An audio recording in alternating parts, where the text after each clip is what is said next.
Hello, I'm Rex Brandon, Pioneer Field Agronomist in Southwest Kansas. Today I'm going to talk about the best management practices for corn-on-corn production. I'm currently standing in a field of heavy residue corn stubble. This field is about 290 bushels. A few topics I'd like to talk to you about when we consider managing our acres for corn-on-corn production. First thing you want to do is choose the right acre, the right field. We're looking for something that's going to be able to have good cultivation, if that's going to be part of your practice. Somewhere you got good water allocation, where you're not limited on the amount of water you need to apply. And also, good surface, if you have the right tools to function on corn with high residue and non-rotated acres as far as planting and residue management. Water holding capacity would be a good choice when you consider certain circles versus others. Also, something to consider is rootworm pressure. Did you have pressure in 2020? Did you control your corn rootworm beetles? And also something else to consider is your compaction factors. Where do those grain carts run the corn in and out of the field? Are you going to put cattle on it in the wintertime? Other things to look at. When we talk about hybrid selection, Pioneer rates our hybrids over stress emergence and high residue and how they perform in those conditions. Cooler soils are also something you should look at. As we have increased residue, there's less protection on the soil from sunlight entering. So your soil temps are going to be cooler when they start warming up in the spring. Something else to consider is disease resistance. We've got a lot of leaf diseases such as northern leaf blight, gray leaf spot, bacterial leaf streak, common and southern rust. Those are going to be more prone on corn acres, including stalk diseases such as fusarium, gibberella, and diplodia. As corn on corn multiple years, certain diseases like this appear more often. Something else you need to consider is standability and your root strength. Drought, is your water going to hold up to how you want it to? Look at your drought score on choosing the right hybrid.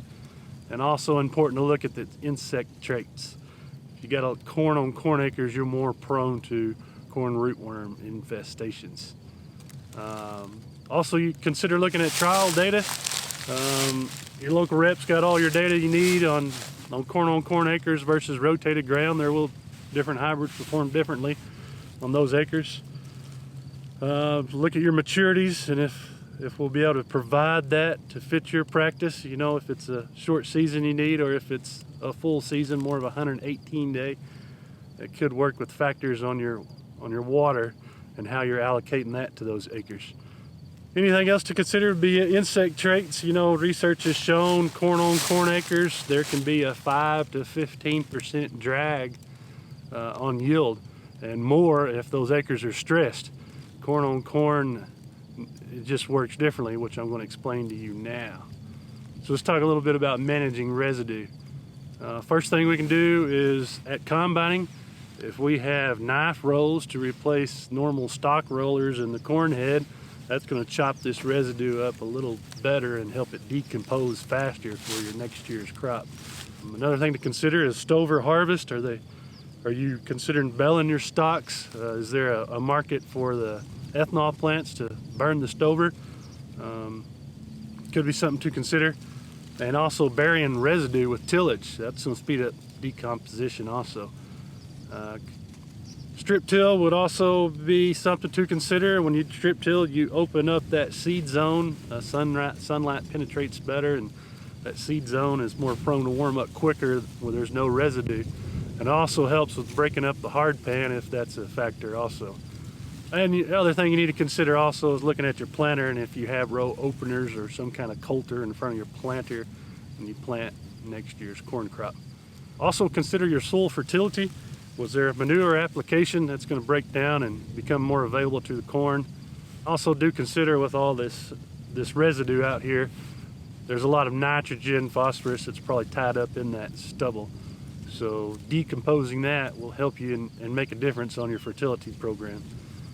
Weed management also, there's possibility of volunteer corn. Always consider your plant bat restrictions when it comes time to planting next year's crop, and how long it'll take to kill any volunteer corn that's up before you plant the following crop. Something also is herbicide resistance. You know, we like to rotate a mode of action just to keep any resistance down. On corn acres, we don't get to justify as many different chemicals that way, but there's still options. So key is to rotate your mode of action to keep herbicide resistant weeds down. And we want to minimize as many losses as we can on our corn acres. You know, they're set up to be less yield, except even more so on your stressed acres, not as much as your full irrigated high input acres. We want to select the appropriate hybrids, want to manage residue accordingly, adjust our soil fertility program, notice our weed management options, and consider our tillage practices. And all this together with the right choices, we'll be able to, corn acres, increase our production and grow year after year. If you got any questions, you can contact your local Pioneer sales rep, ask your Pioneer agronomist. Check us out on the web at pioneerseeds.com. Thank you. That concludes this Pioneer Agronomy video podcast. Visit our page on pioneer.com and follow us on Twitter and Facebook for more agronomy insights.